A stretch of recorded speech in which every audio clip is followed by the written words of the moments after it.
Vamos estudar a palavra de Deus, irmãos? Nós vamos ao profeta Joel. Alguns anos atrás eu fui a uma livraria da cidade com um irmão, um amigo, irmão em Cristo, e ele me pediu algumas indicações. E eu acompanhei a livraria e fui apontando alguns textos que julgava importantes para ele, quando de repente eu encontrei um livreto que havia lido ainda no seminário, que tinha por título uma pergunta importantíssima. A pergunta era: salvos de quê? Talvez você já tenha visto esse livreto do Dr. R.C. Sproul. Quando vi o livro, eu o tirei da prateleira, comecei a falar do livro para ele, e de repente eu resumi a mensagem do livro para ele. A mensagem do livro, basicamente, é a seguinte: nós somos salvos por Deus, somos salvos para Deus, mas também somos salvos de Deus. Ele não retrucou. A dona da livraria quase que me engolia. Quando escutou de longe, ela se aproximou e disse: você podia repetir o que você falou? Eu disse: claro. A mensagem do livro do Dr. R.C. Sproul é: nós somos salvos por Deus, nós somos salvos para Deus, mas também somos salvos de Deus. Ela falou: eu concordo com as duas primeiras, com a última eu não posso concordar. Deus é bom. Como assim, salvos de Deus? Falei: pois bem, Deus é muito bom. E este é o problema. Ele é perfeitamente bom. De maneira que não pode jamais fingir que não viu o que fizemos. Ele não pode jogar os nossos pecados para debaixo do tapete. Ele não pode dar de ombros e seguir. Ele é perfeitamente bom. Não tolera pecado. Ele precisa, segundo a palavra dele, julgar o pecador, punir o culpado.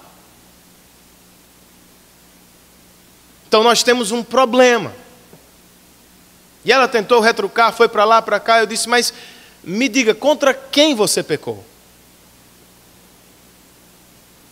Quem você acha que julgará o mundo? Você não pecou contra o diabo. Você pecou contra Deus. Então você precisa acertar as contas com ele. Com o diabo é depois. Se der errado com Deus. Mas eis o que nós pensamos muitas vezes. E principalmente, e vamos lembrar, ela era cristã e ela era dona de uma livraria, ou pelo menos era a gerente da livraria de livros cristãos. E ela se assustou com a ideia de que um dia nós prestaremos conta a Deus. Não, salvos por Deus sim, salvos para Deus, claro, salvos de Deus nunca.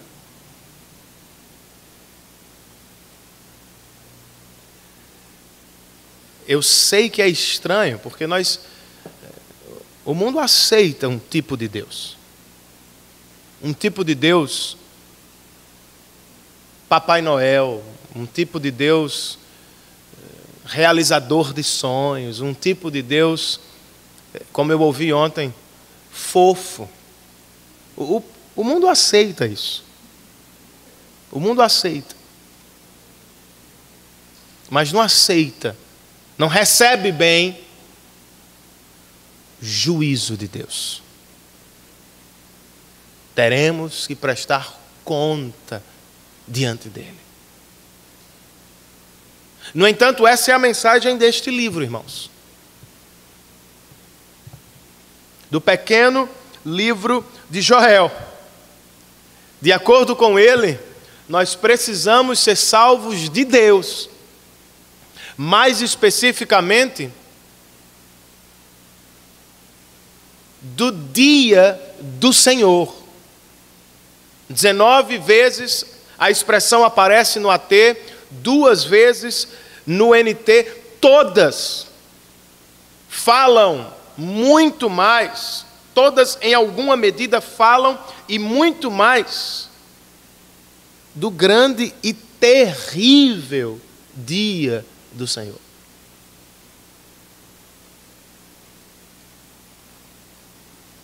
E esta é, portanto, a mensagem deste livro.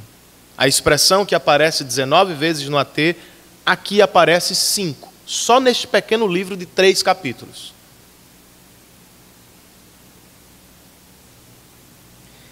O que sabemos de Joel, irmãos? Do Joel que trabalha no condomínio dos meus sogros, eu sei mais. Desse Joel, eu quase nada sei. Primeiro porque ele não quis. Diferentemente de outros autores, ele não nos deu informação acerca de si mesmo. Vamos fazer uma comparação? Olha para o verso 1 do capítulo 1. Ele nos dá o mais importante, mas sobre ele nada fala. A palavra do Senhor que veio a Joel, filho de Petuel. Não sei quem é esse. Ninguém pode me dizer. Certo? Vai 2 páginas para frente, você vai chegar ao livro de Amós, que nós estudamos algumas semanas atrás. Olha a diferença do 1:1 de Amós para o 1:1 de Joel. Amós quer ser, pelo menos, lembrado.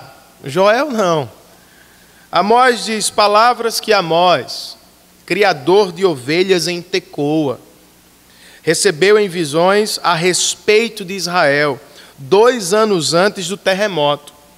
Nesse tempo, Uzias era rei de Judá, e Jeroboão, filho de Jeoás, era rei de Israel. Olha o tanto de informação. Eu sou filho de fulano, tenho uma profissão, moro em Tecoa, escrevi depois do terremoto, o rei de Judá era fulano, o rei de Israel era Beltrano.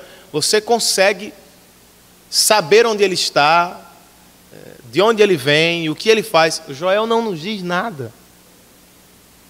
Palavra do Senhor que veio a Joel, filho de Petuel. Petuel é meio que nome de cachorro, não é não? Petuel. Até Sofia hoje é nome de cachorro. Parem com isso, gente. Pelo amor, não tem outro nome, não. Outro dia eu vi uma mulher caminhando com... Sofia, pelo amor de Deus, gente. Eu sei que está na moda, mas na moda para cachorro. Filho de Petuel. Não sei quem é, irmãos. Logo, fica muito difícil precisar quem, onde, quando o livro aconteceu.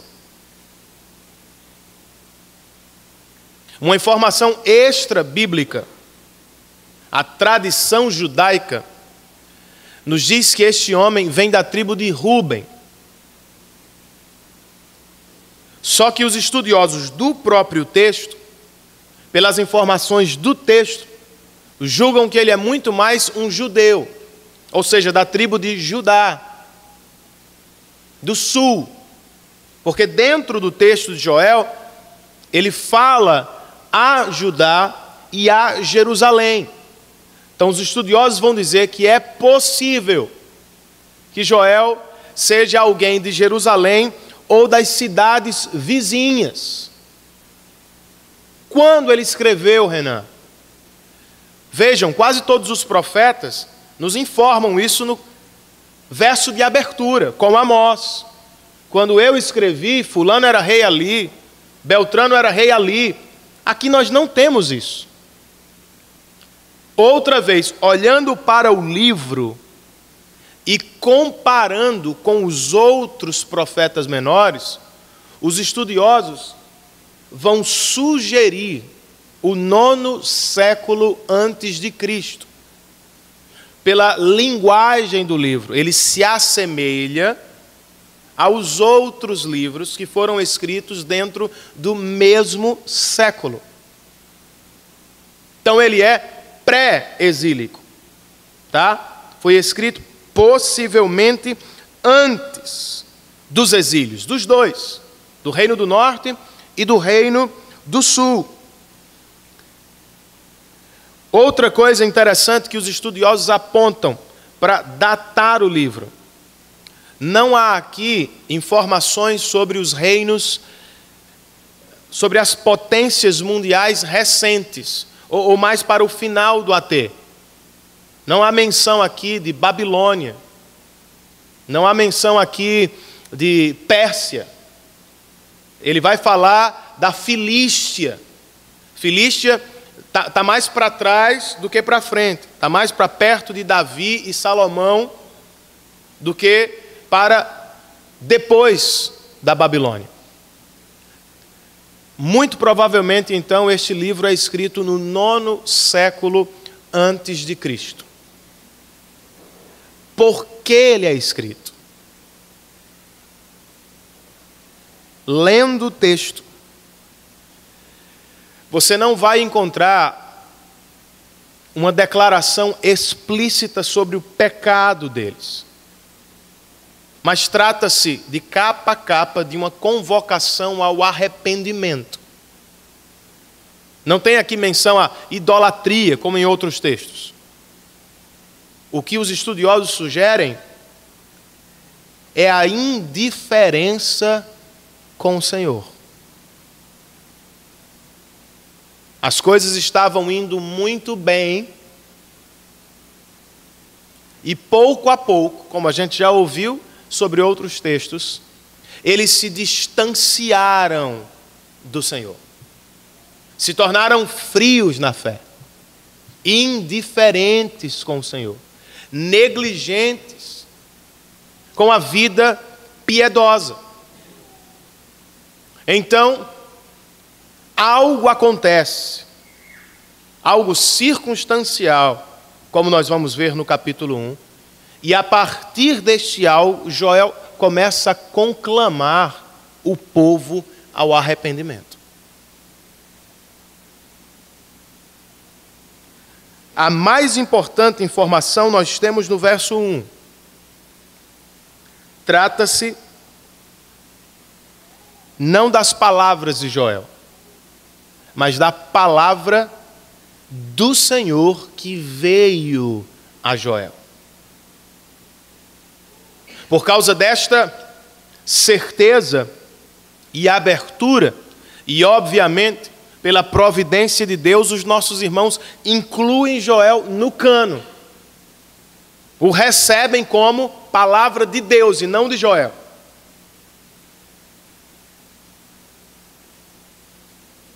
Os 3 capítulos falam, portanto, deste famoso dia do Senhor.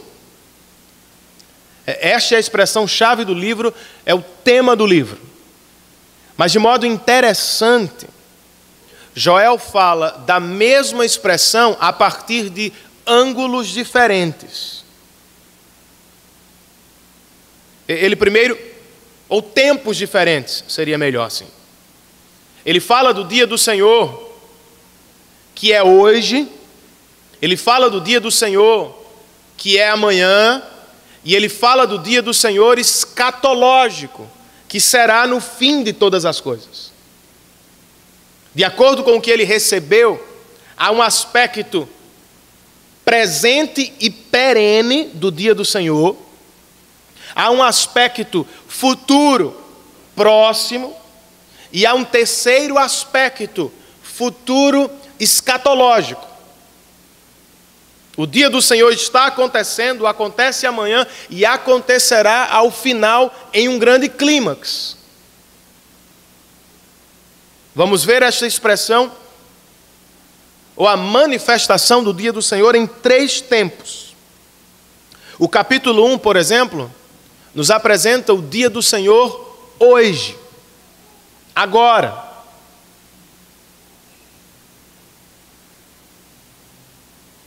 Os versos 2, 3 e 4 nos chamam, ou chamam os leitores do livro, os ouvintes da mensagem, a darem de cara com uma devastação. Ouçam isto, anciões. Escutem todos os habitantes do país. Ouçam isto, anciãos, e escutem todos os habitantes do país. É sério. Já aconteceu algo assim nos seus dias? Ou nos dias dos seus antepassados? Contem aos seus filhos o que aconteceu, e eles aos seus netos, e os seus netos à geração seguinte. Os 2 verbos do verso 2 chamam a atenção. Ouçam e escutem. Habitantes da nação, mas principalmente vocês que são anciãos, líderes. E me digam se já aconteceu algo dessa natureza que vocês estão vendo. E tratem de falar sobre o assunto com as crianças. É didático para elas. Mas o que é que está acontecendo? Verso 4. O que o gafanhoto, o cortador, deixou, o gafanhoto peregrino comeu. E o que o gafanhoto peregrino deixou, o gafanhoto devastador comeu. E o que o gafanhoto devastador deixou, o gafanhoto devorador comeu. Isso é uma sociedade agrícola. Uma peste atrás da outra. E o profeta pergunta aos líderes: vocês já viram algo do tipo? Veio um primeiro exército, destruiu muito. Ah, não vai acontecer mais nada, vem outro. E depois vem outro. De maneira que devastou tudo que nós plantamos para o ano. Se instaura uma crise, irmãos.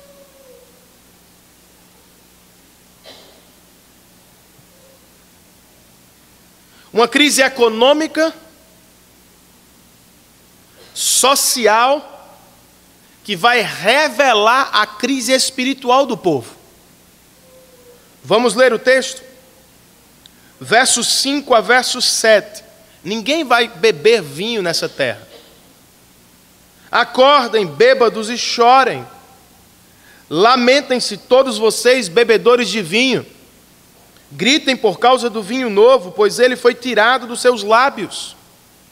Uma nação poderosa e inumerável invadiu a minha terra. Seus dentes são dentes de leão, suas presas são de leoa. Arrasou as minhas videiras e arruinou as minhas figueiras. Arrancou-lhes a casca e derrubou-as, deixando brancos os seus galhos. Os gafanhotos destruíram tudo, não terá vinho esse ano. Não vai ter AA em Israel que dê conta. Ninguém bebe mais. Acabou-se. Eles comeram todas as uvas. Mas não só os bebedores de vinho. Verso 8, 9 e 10. Pranteiem como uma virgem em vestes de luto, que se lamenta pelo noivo da sua mocidade. As ofertas de cereal e as ofertas derramadas foram eliminadas do templo do Senhor. Os sacerdotes que ministram diante do Senhor estão de luto. Faltou vinho na mesa do povo.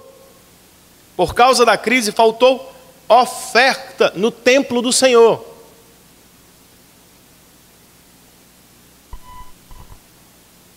Por fim, versos 11 e 12, olha o que os gafanhotos fizeram, irmãos.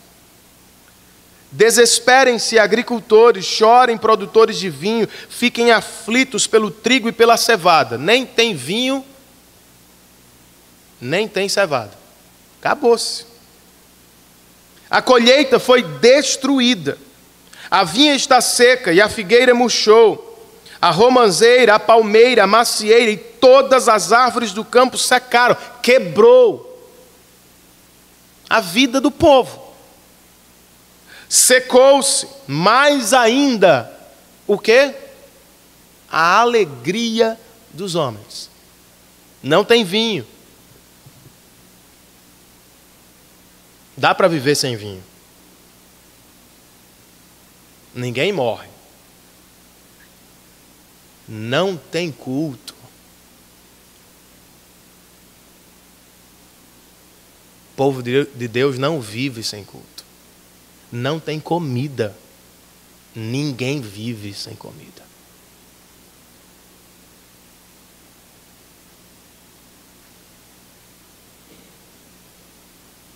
Joel está dizendo, o dia do Senhor tem um aspecto presente.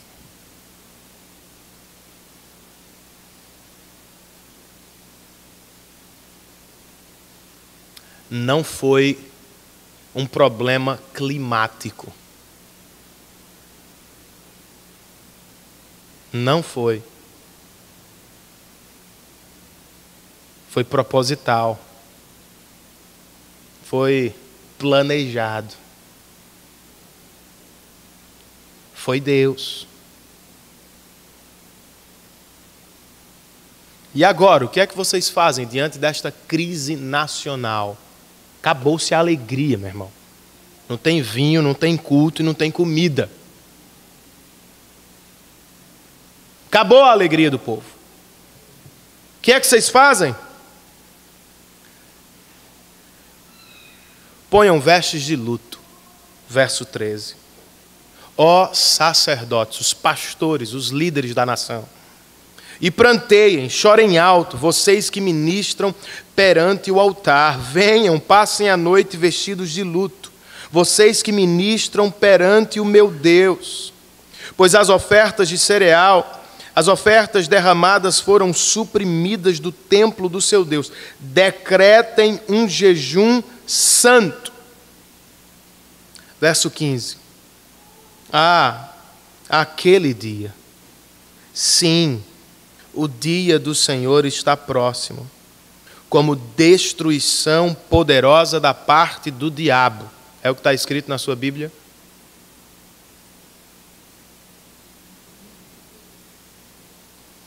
Da parte do Todo-Poderoso.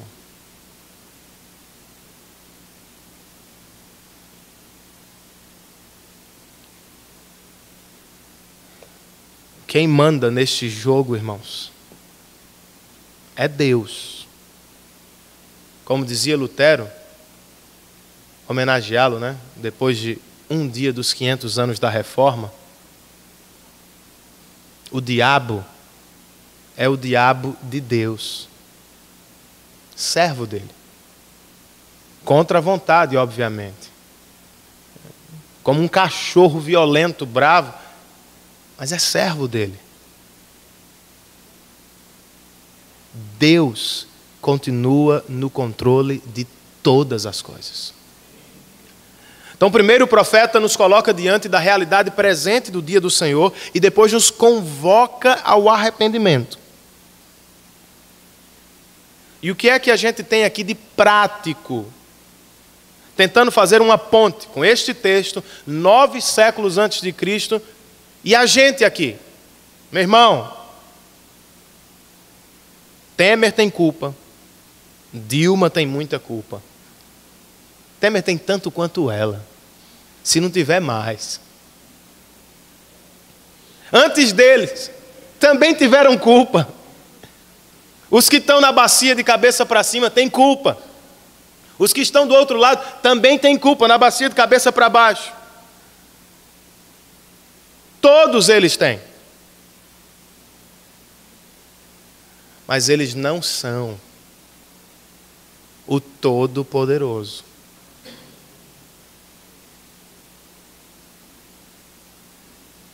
Os gafanhotos desta crise estão sob o controle e a ordem de Deus.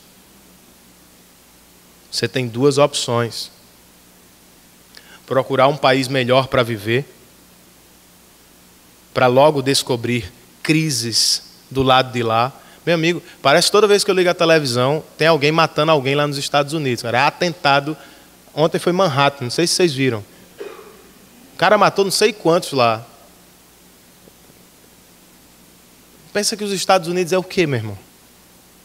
O povo pode ter mais dinheiro, mas é tudo pecador igual a gente. Califórnia, Portugal, Espanha.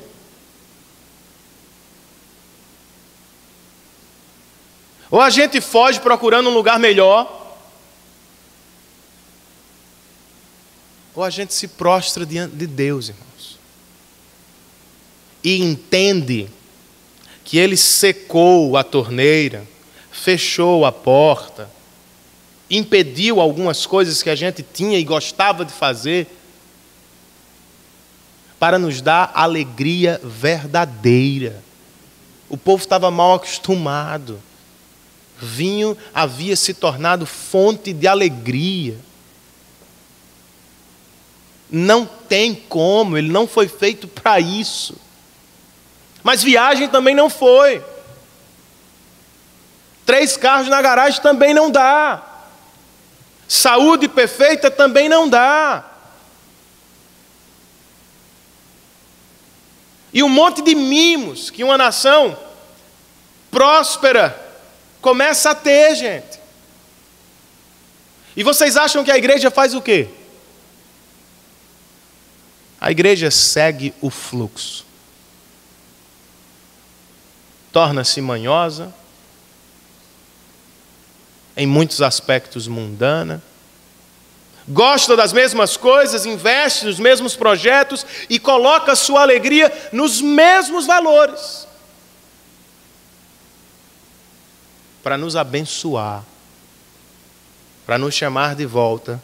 Vez por outra Deus manda gafanhotos. Você não tem mais para onde correr. Você nem vai para lá, nem vai para cá. Você só tem uma direção, meu irmão. O meu socorro vem do Senhor. Ponto. Você pode ficar com raiva, pode não gostar da crise. Eu também não gosto, não. Mas saiba que o seu Deus está no controle dela. E Ele o fez, ou permitiu-a para a alegria espiritual do seu coração.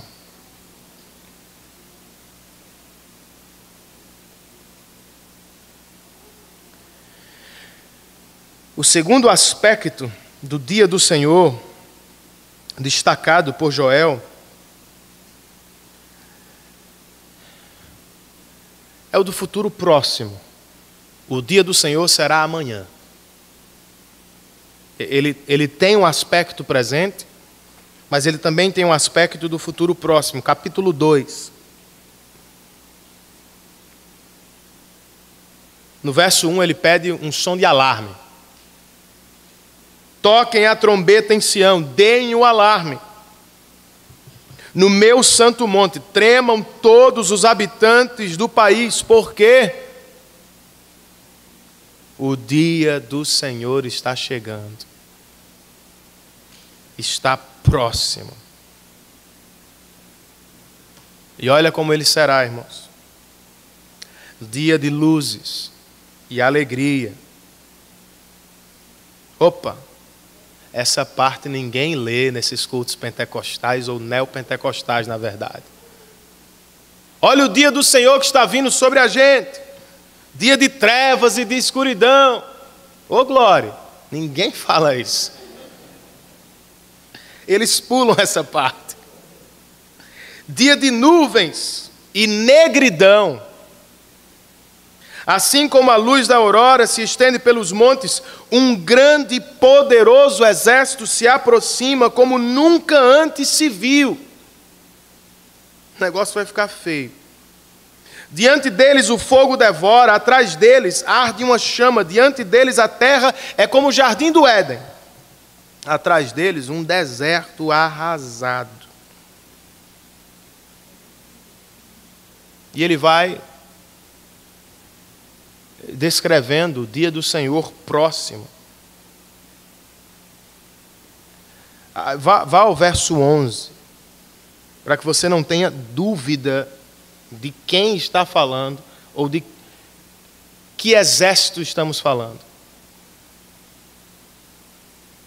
O Senhor levanta a sua voz à frente do seu exército. Como é grande o seu exército, como são poderosos os que obedecem à sua ordem, como é grande o dia do Senhor, como será feliz, terrível, e quem poderá suportá-lo, irmãos?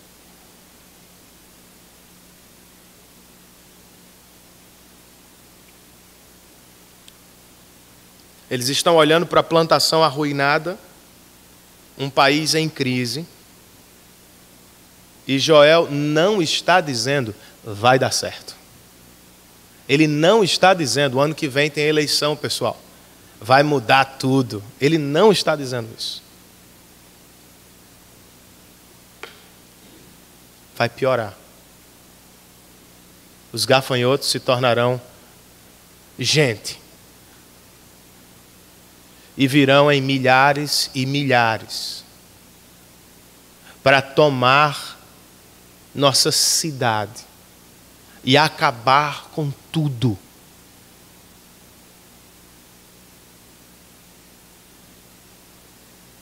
O que é que vocês devem fazer? De novo. Verso 12. Agora, porém, declara o Senhor: voltem-se para mim de todo o coração, com jejum, lamento e pranto. Rasguem o coração e não as vestes. Voltem-se para o Senhor, o seu Deus, pois Ele é misericordioso e compassivo, muito paciente, cheio de amor. Arrepende-se e não envia a desgraça. Talvez Ele volte atrás. Arrependa-se e, ao passar, deixe uma bênção. Verso 17, gente. Que os sacerdotes que ministram perante o Senhor chorem entre o pórtico do templo e o altar, orando: poupa o teu povo, Senhor. Não faças da tua herança objeto de zombaria e de chacota entre as nações, porque se haveria de dizer entre os povos: onde está o seu Deus?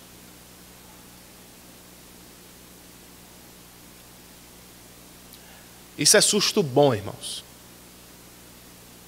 Tem susto ruim e susto bom, não tem? Tem. O portão abriu lá em casa, brincando com Sofia na rua, o portão abriu, a bola correu, ela foi pegar a bola, eu dei um grito, meu amigo, ela se tremeu todinha. Foi um susto bom. Imagine se ela vai para a rua e se um carro a pega. Então tem susto bom e susto ruim. Esse é um susto bom. Tá ruim o negócio, vai ficar pior. Antes disso, a esperança para vocês: arrependam-se.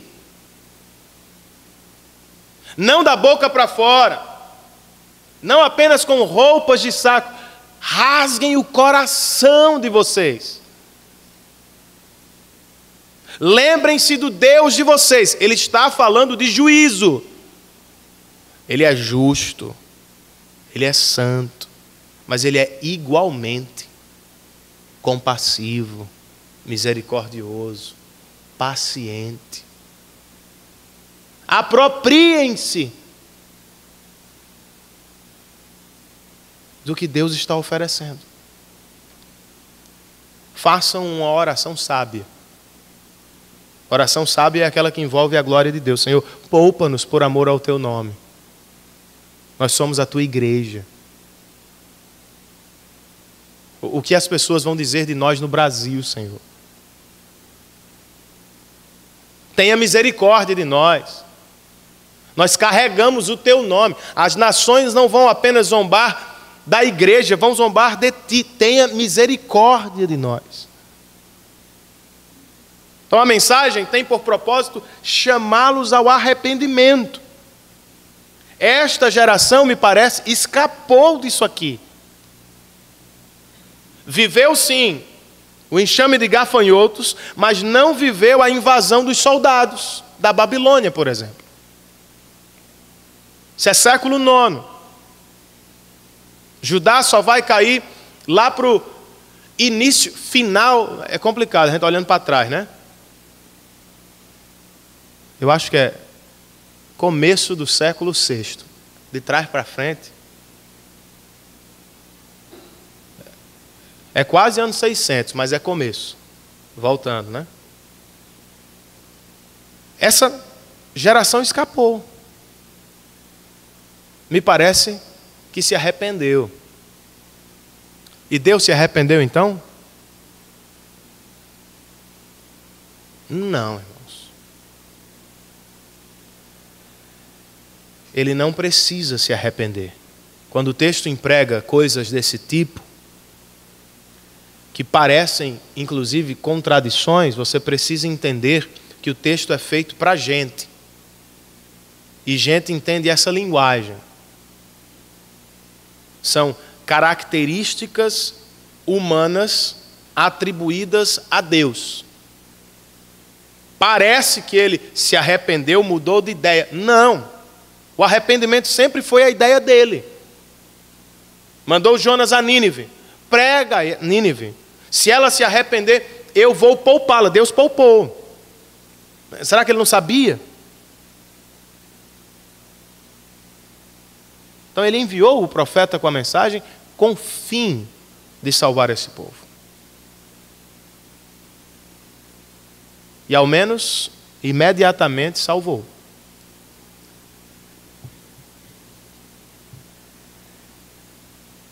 Terceiro aspecto do dia do Senhor, o escatológico. Ele começa ainda no capítulo 2, verso 18. Mas olha como o profeta abre essa sessão. Então o Senhor mostrou zelo, teve piedade. O Senhor respondeu ao seu povo: eu estou lhes enviando trigo.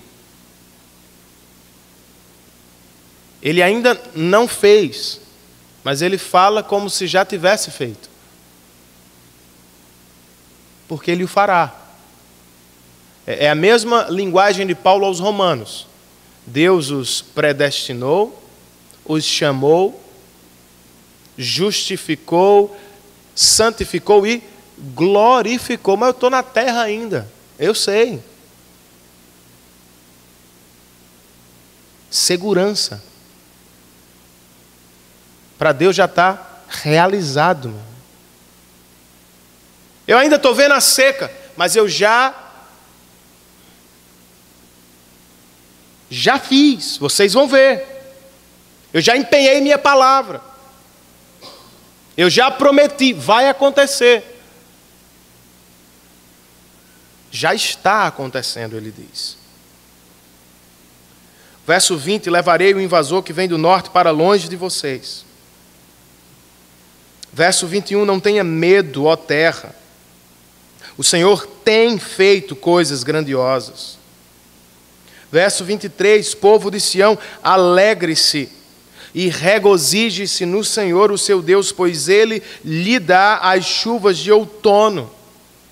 Conforme a sua justiça, Ele lhe envia muitas chuvas. Ainda não chegaram, mas Ele já fala como se estivesse acontecendo. As eiras ficarão cheias de trigo, os tonéis transbordarão de vinho novo. Não é Coca-Cola, não. Talvez Coca-Cola seja pior.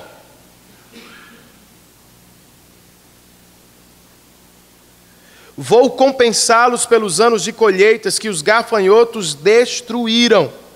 Aí ele faz a mesma citação, o gafanhoto X, Y, Z. O meu grande exército que enviei contra vocês. Tem crente que não entende isso, quanto mais um incrédulo. Deus é bom, irmão.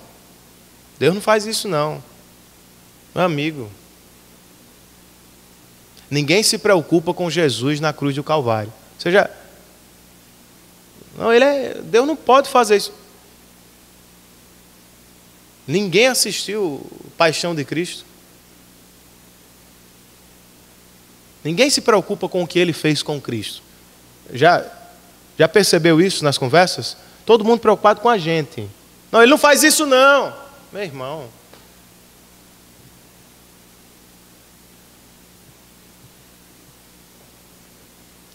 O juiz é isso, de capa a capa. Eu enviei um exército contra vocês. Para o bem de vocês. Isso tem a ver, gente, com a restauração material. Uma foto da restauração final. Vinho é foto de alegria. Comida é foto de prazer. Expulsar os inimigos é foto de paz. Isso vai acontecer. Para essa nação ou para essa geração, de fato aconteceu. Depois disso, verso 28, derramarei do meu espírito sobre todos os povos. Seus filhos e suas filhas profetizarão, os velhos terão visões, os jovens terão sonhos. O contrário, né? Os velhos sonharão e os jovens terão visões. Onde é que a gente encontra isso no Novo Testamento, gente? Atos, capítulo de número 2.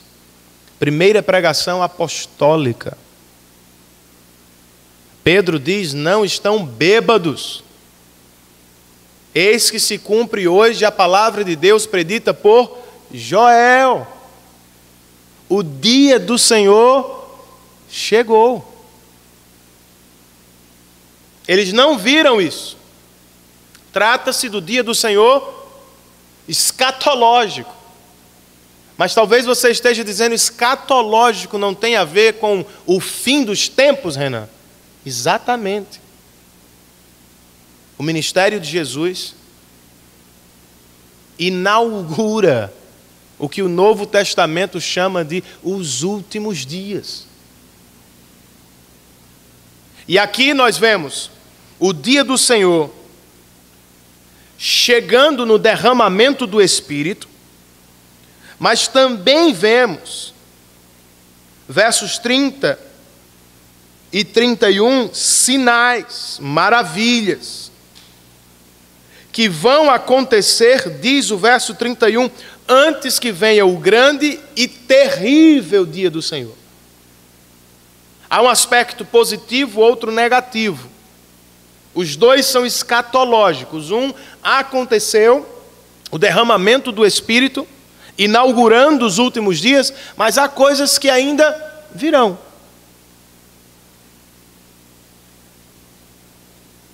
E à medida que nos aproximamos deles, ou do fim deles, dos últimos dias, a coisa fica pior. Nesse interregno, palavra bonita, fazia tempo que eu não usava. Eu li essa palavra há uns 10 anos no seminário. entre a primeira e a segunda manifestação de Cristo, o que é que a gente faz? E todo aquele que invocar o nome do Senhor será salvo. O tempo agora é de pregação, a fim de que pessoas sejam salvas, encontrem livramento no Monte Sião e em Jerusalém, para todos aqueles a quem o Senhor chamar. Deus é soberano. E então nós entramos no capítulo 3. O que é o capítulo 3? Para a gente ganhar tempo, gente. O capítulo 3 é essa segunda parte, final, do dia do Senhor. O clímax. Quando ele vai derramar juízo sobre as nações. Eu vou só destacar versos para a gente. Verso 1. Sim, naqueles dias e naquele tempo, quando eu restaurar a sorte de Judá e de Jerusalém, reunirei todos os povos e os farei descer ao vale de Josafá, que significa o Senhor julga. Ali os julgarei. Leia depois o texto e você vai ver que o julgamento tem muito a ver com o que as nações fizeram com Judá. Vou fazer com vocês o que vocês fizeram com o meu povo. Mas a ideia é que haverá um juízo sobre todos os povos. Verso 12: despertem nações, avancem para o vale de Josafá, pois ali me assentarei para julgar todas as nações vizinhas.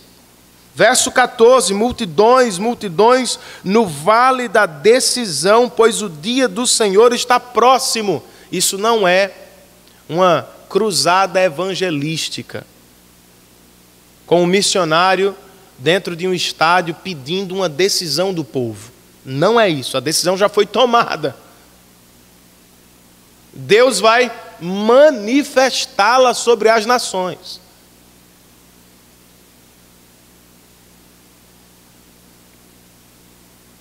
O céu e a lua vão escurecer, as estrelas já não brilharão. O Senhor rugirá de Sião, e de Jerusalém levantará a sua voz. A terra e o céu tremerão contra todas as nações. Mas olha o que ele fará com sua igreja. Mas o Senhor será um refúgio para o seu povo. O juízo cairá, irmãos, mas o povo de Deus estará protegido.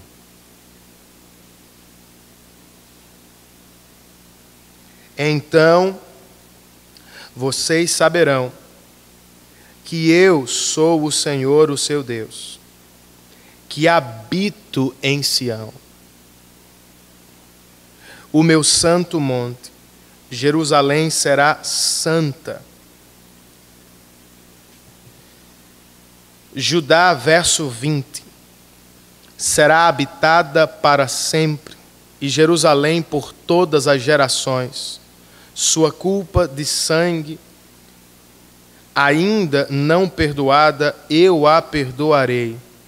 O Senhor habita em Sião.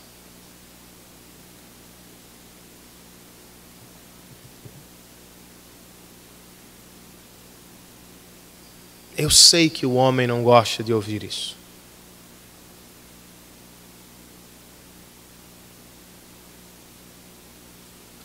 Mas vocês perceberam que a maior parte do capítulo é sobre outros povos. Não é sobre o povo de Judá. A disciplina de Deus caiu sobre a igreja nos capítulos 1 e 2. Foi isso? A gente também sofre, irmãos. Deus também nos faz passar pelo estreito. Ele faz isso.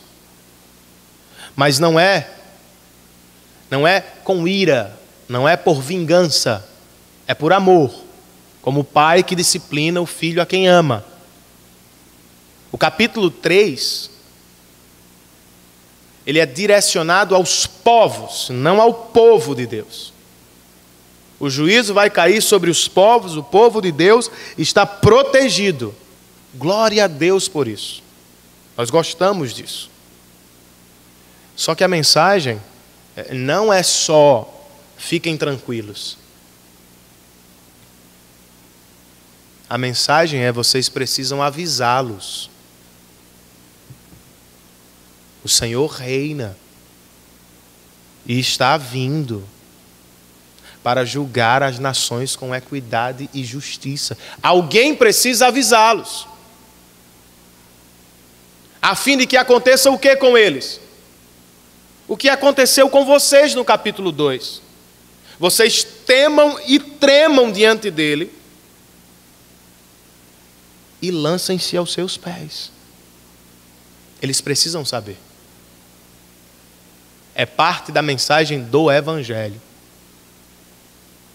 Informar as pessoas que haverá um dia de acerto de contas. Paulo estava em Atenas, diante dos homens mais brilhantes de sua época. De fato, ele começou muito educado. Vejo que vocês são muito religiosos. Se lembram disso? Atos capítulo 17. A gente vai chegar lá em algum ano da vida. Está aqui para 2025. Vocês são muito religiosos. Vejo que vocês têm estátuas para tudo. De repente, meu amigo, ele disse, agora tem um detalhe.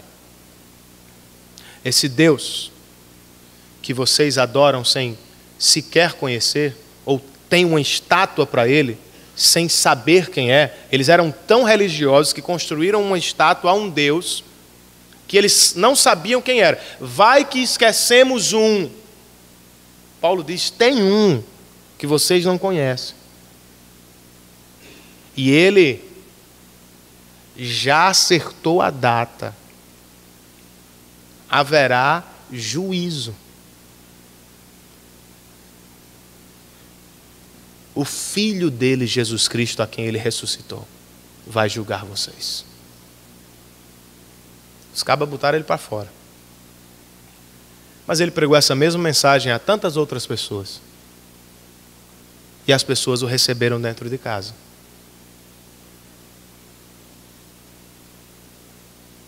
A gente precisa pregar, irmãos, a fim de que haja arrependimento no coração deles, como existe no nosso. Ao mesmo tempo, não podemos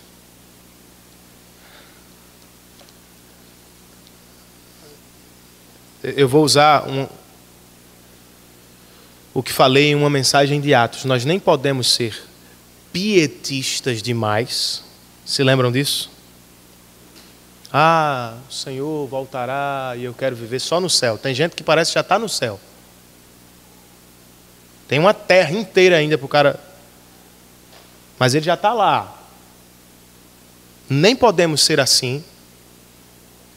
Nem podemos, para não ficar muito partidário ou agressivo, nem podemos acreditar em um projeto ideológico, político, utópico de céu na terra. Não haverá. Platão tentou, Pitágoras também. Uma comunidade ao lado de Jerusalém chamada de Essênios também tentou. E tantos outros. Não haverá, irmãos. O céu não é na terra. Até lá, no entanto, eu preciso lutar para que as pessoas vejam os sinais do céu na terra e desejem o céu ardentemente. Se arrependam de sua rebeldia e confessem Jesus Cristo como Senhor e Salvador de suas vidas. Antes que chegue o grande e terrível dia do Senhor. Você já pensou nisso? O dia mais feliz da sua vida não foi seu casamento. Não foi quando você viu o seu primeiro filho nascer. Eu sei que é muito feliz. Muita felicidade. Eu também me sinto, mas não é. Será morrer com esta ou aquela doença e abrir os olhos diante do seu Salvador. Não tem nada mais arrebatador do que isso. Tem, Danilo? Você estava me falando da música de nossa infância. O rosto de Cristo.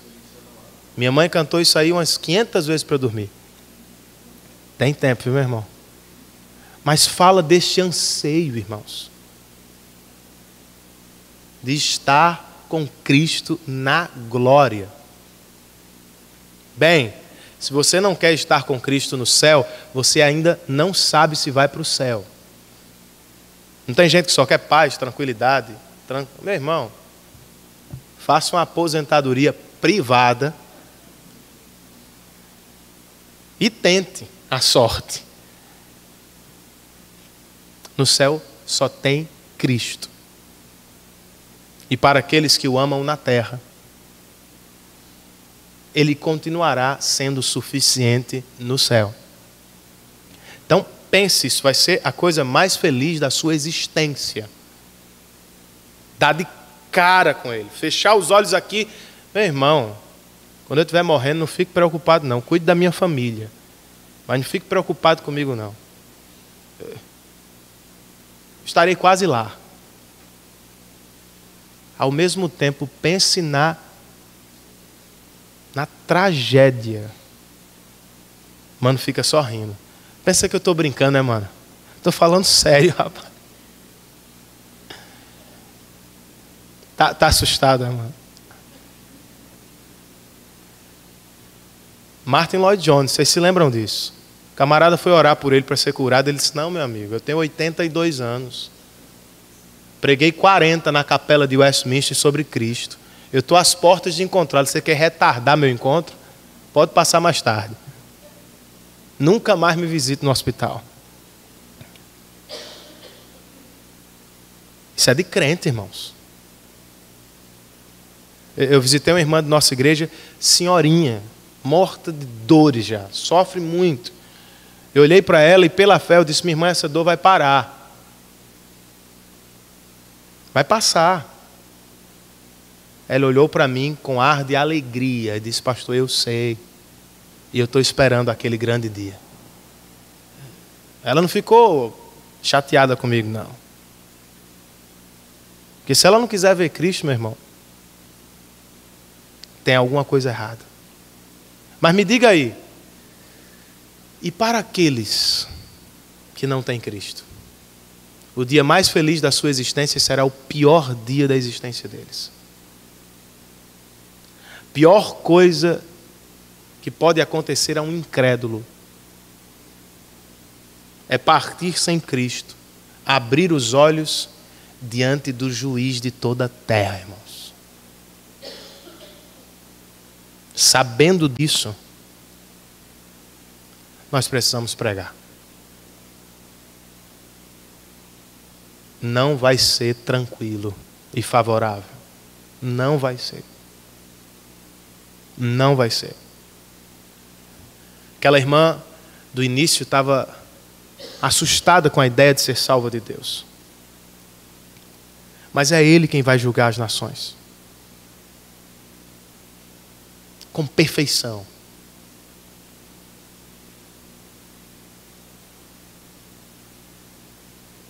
O inferno também é dele. Tem alguém alugando. Mas tudo pertence a Ele. E enquanto alguns gozarão de sua bondade e misericórdia para sempre, outros serão igualmente para sempre alvos desse estender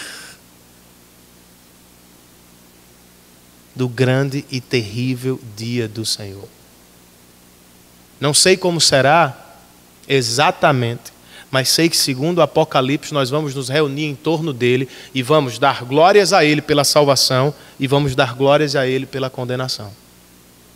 Ele vai ser exaltado pela salvação, mas ele será exaltado também pela condenação dos incrédulos.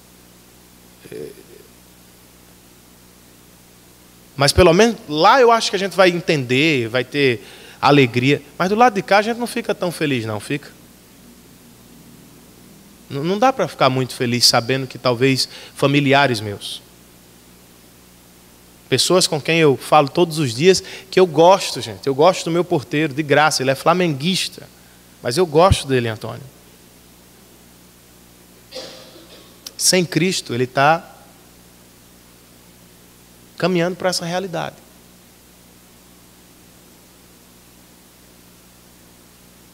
E só tem uma coisa que pode resolver a vida dele: pregação do Evangelho de Jesus Cristo. Preguemos, irmãos.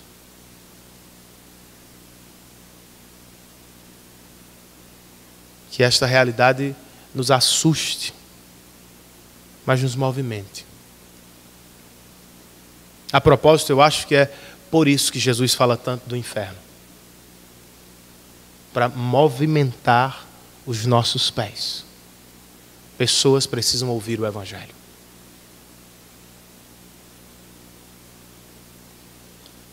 Vamos orar por isso? Senhor, tenha misericórdia de nós.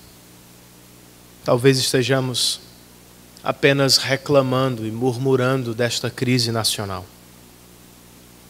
Mas ela está sob o teu controle. Como os gafanhotos de Joel, ela foi enviada, permitida por ti, Senhor. Permita-nos enxergar isto pela fé. Senhor, quer arrancar o nosso coração, desligá-lo das coisas efêmeras, passageiras desta vida, sobre as quais tantas vezes queremos construir a nossa vida. Que não percamos a crise, mas que a vejamos, Senhor, como instrumento da Tua graça, para promover em nós piedade, santidade, arrependimento, Senhor, restauração, avivamento espiritual.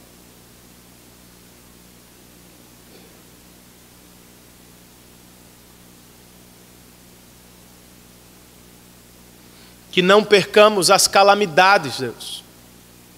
Elas não são apenas a fúria da natureza. Elas são fotos. Fotos do terrível e grande dia do Senhor. É claro que devemos chorar, Senhor, por aqueles que morrem, por aqueles que sofrem, pelas famílias que choram. Quão mais terrível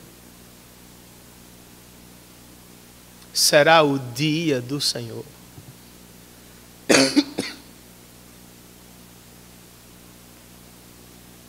O holocausto foi abominável aos teus olhos. Aos nossos olhos também.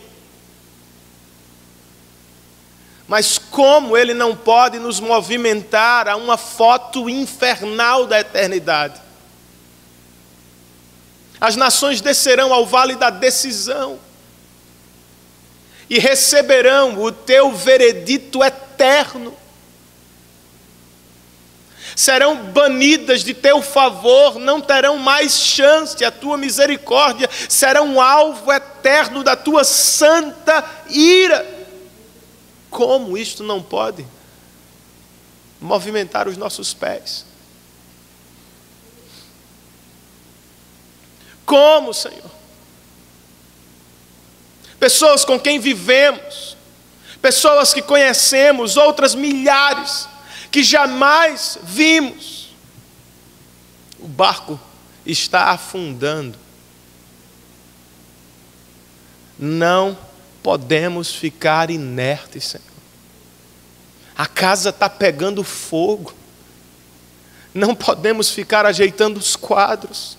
Há pessoas que precisam ouvir do Teu Evangelho antes do grande e terrível dia do Senhor. Estamos preocupados com tão pouco e com a crise que está nos afetando. Eu sei, Senhor, mas a outra eternamente mais importante.